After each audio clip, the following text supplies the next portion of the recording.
Well, this is the 20th talk in this collection, and this is called A Gift of Dhamma, and this was first published in the book Bodhinyana. This was the first collection of Ajahn Chah's teachings put into a substantial book form, and this was a discourse delivered to the assembly of Western monks and novices and lay disciples at Bungwai Forest Monastery, Wat Pa Nanachat, in Ubon on the 10th of October 1977. This discourse was offered to the parents of one of the monks on the occasion of their visit from France. So this is Ajahn Chah, who was one of the more senior monks. So he was one of the early foreign disciples of Venerable Ajahn Chah, and so his family were visiting at this time. So this is a fairly short talk, and also, so as we did yesterday, there's another short one that follows it that I'll aim to read as well this evening. A Gift of Dhamma. I am happy that you've taken this opportunity to come and visit Wat Pa Pong, and to see your son, who's a monk here. However, I'm sorry I have no gift to offer you. France already has so many material things, but of Dhamma there's very little. Having been there and seen for myself, there isn't really any Dhamma there which could lead to peace and tranquility. There are only things which continually make one's mind confused and troubled.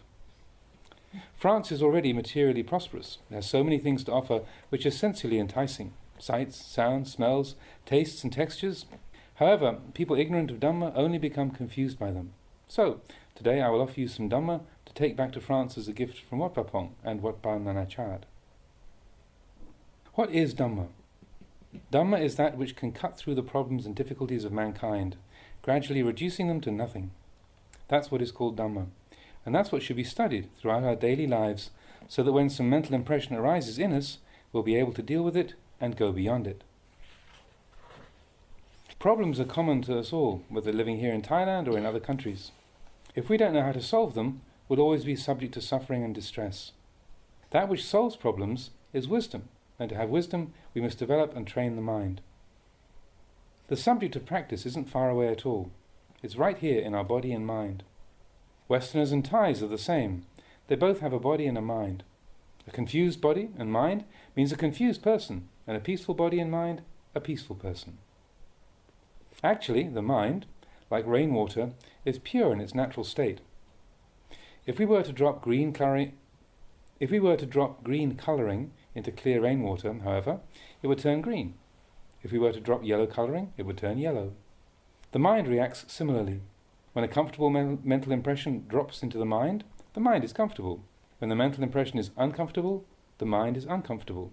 The mind becomes cloudy, just like the coloured water. When clear water contacts yellow, it turns yellow. When it contacts green, it turns green. It will change colour every time. Actually, that water, which is green or yellow, is naturally clean and clear. This is also the natural state of the mind, clean and pure and unconfused. It becomes confused only because it pursues mental impressions. Let me explain more clearly. Right now we are sitting in a peaceful forest. Here, if there's no wind, a leaf remains still. When a wind blows, it flaps and flutters. The mind is similar to that leaf. When it contacts a mental impression, it too flaps and flutters according to the nature of that mental impression. And the less we know of Dhamma, the more the mind will continually pursue mental impressions. Feeling happy, it succumbs to happiness. Feeling suffering, it succumbs to suffering. There's constant confusion. In the end, people become neurotic. Why? Because they don't know. They just follow their moods and don't know how to look after their own minds. When the mind has no one to look after it, it's like a child without a mother or a father to take care of it. An orphan who has no refuge, and without a refuge, he's very insecure. Likewise, if the mind is not looked after, if there's no training or maturation of character with right understanding, it's really troublesome. The method of training the mind which I will give you today is kammatthana, a chosen meditation or object. Kamma means action, and thana means base. In Buddhism, it is the method of making the mind peaceful and tranquil. It's for you to use in training the mind, and with the trained mind, investigate the body. Our being is composed of two parts. One is the body, the other the mind. there are only these two parts. What is called the body is that which can be seen with our physical eyes. The mind, on the other hand, has no physical aspect. The mind can only be seen with the internal eye, or the eye of the mind. These two things, body and mind, are in a constant state of turmoil. What is the mind? The mind isn't really any thing. Conventionally speaking, it's that which feels or senses. That which senses, receives and experiences all mental impressions is called mind. Right at this moment, there is mind. As I'm speaking to you, the mind acknowledges what I'm saying. Sounds enter through the ear, and you know what's being said. That which experiences this is called mind. This mind doesn't have any self or substance. It doesn't have any form. It just experiences mental activities. That's all. If we teach this mind to have right views, this mind won't have any problems. It will be at ease. The mind is mind. Mental objects are mental objects.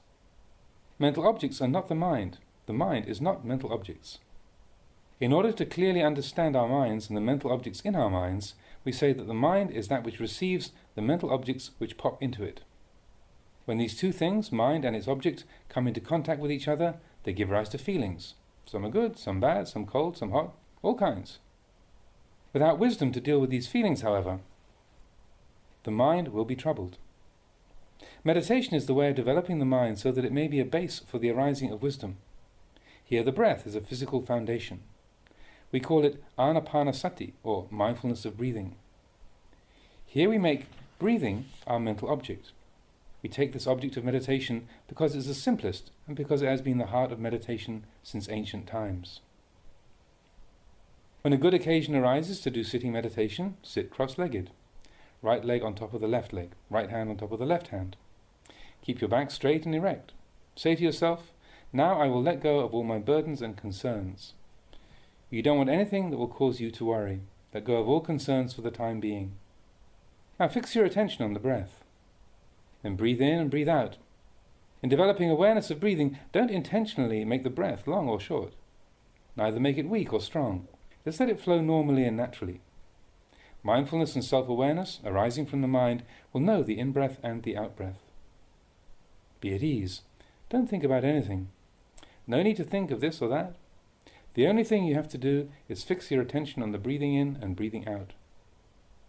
You have nothing else to do but that. Keep your mindfulness fixed on the in-breath and the out-breath as they occur. Be aware of the beginning, middle and end of each breath. On inhalation, the beginning of the breath is at the nose tip, the middle at the heart, and the end in the abdomen. On exhalation, it's just the reverse. The beginning of the breath is in the abdomen, the middle at the heart, and the end at the nose tip. Develop the awareness of the breath, 1 at the nose tip, 2 at the heart, 3 in the abdomen. Then in reverse, 1 in the abdomen, 2 at the heart, 3 at the nose tip. Focusing the attention on these 3 points will relieve all worries. Just don't think of anything else. Keep your attention on the breath. Perhaps other thoughts will enter the mind, and it'll take up other themes and distract you. Don't be concerned. Just take up the breathing again as your object of attention. The mind might get caught in judging and investigating your moods, but continue to practice, being constantly aware of the beginning, middle and end of each breath. Eventually, the mind will be aware of the breath at these 3 points all the time. When you do this practice for some time, the mind and body will get accustomed to the work. Fatigue will disappear. The body will feel lighter, and the breath will become more and more refined. Mindfulness and self-awareness will protect the mind and watch over it. We practice like this until the mind is peaceful and calm, until it is one. One means that the mind will be completely absorbed in the breathing, that it doesn't separate from the breath. The mind will be unconfused and at ease. It will know the beginning, middle and end of the breath and remain steadily fixed on it. Then when the mind is peaceful, we fix our attention on the in-breath and the out-breath at the nose tip only. We don't have to follow it up and down to the abdomen and back. Just concentrate on the tip of the nose where the breath comes in and goes out. This is called calming the mind, making it relaxed and peaceful. When tranquility arises, the mind stops. It stops with its single object, the breath. This is what's known as making the mind peaceful so that wisdom may arise. This is the beginning, the foundation of our practice. You should try to practice this every single day, wherever you may be, Whether at home, in the car, lying or sitting down, you should be mindfully aware, watching over the mind constantly. This is called mental training and should be practiced in all the 4 postures, not just sitting, but standing, walking and lying as well. The point is that we should know what the state of the mind is in each moment. And to be able to do this, we must be constantly mindful and aware. Is the mind happy or suffering? Is it confused? Is it peaceful? Getting to know the mind in this manner allows it to become tranquil, and when it does become tranquil, wisdom will arise. With a tranquil mind, investigate the meditation subject, the body, from the top of the head to the soles of the feet, then back to the head. Do this over and over again. Look at and see the hair of the head, hair of the body, the nails, teeth and skin. In this meditation we will see that this whole body is composed of 4 elements: earth, water, fire and wind. The hard and solid parts of our body make up the earth element, the liquid and flowing parts the water element. Winds that pass up and down the body make up the wind element, and the heat in our body the fire element. Taken together they compose what we call a human being.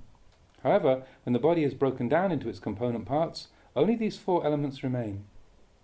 The Buddha taught that there is no being per se, no human, no Thai, no Westerner, no person, but that ultimately there are only these 4 elements. That's all.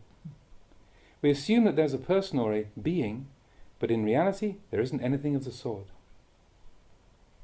Whether taken separately as earth, water, fire and wind, or taken together, labelling what they form a human being, they are all impermanent, subject to suffering, and not self. They are all unstable, uncertain, and in a constant state of change, not stable for a single moment.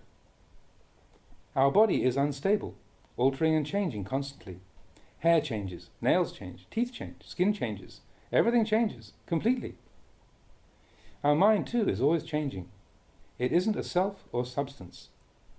It isn't really us, not really them, although it may think so.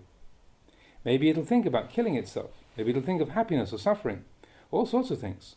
It's unstable. If we don't have wisdom and we believe this mind of ours, it will lie to us continually, and alternately we suffer and are happy. This mind is an uncertain thing. This body is uncertain. Together they are impermanent. Together they are a source of suffering. Together they are devoid of self. These, the Buddha pointed out, are neither a being, nor a person, nor a self, nor a soul, nor us, nor them. They are merely elements, earth, water, fire and wind, elements only. When the mind sees this, it will rid itself of attachment, which holds that I am beautiful, I am good, I am evil, I am suffering, I have, I this or I that. You will experience a state of unity, for you will have seen that all of mankind is basically the same. There is no I. There are only elements.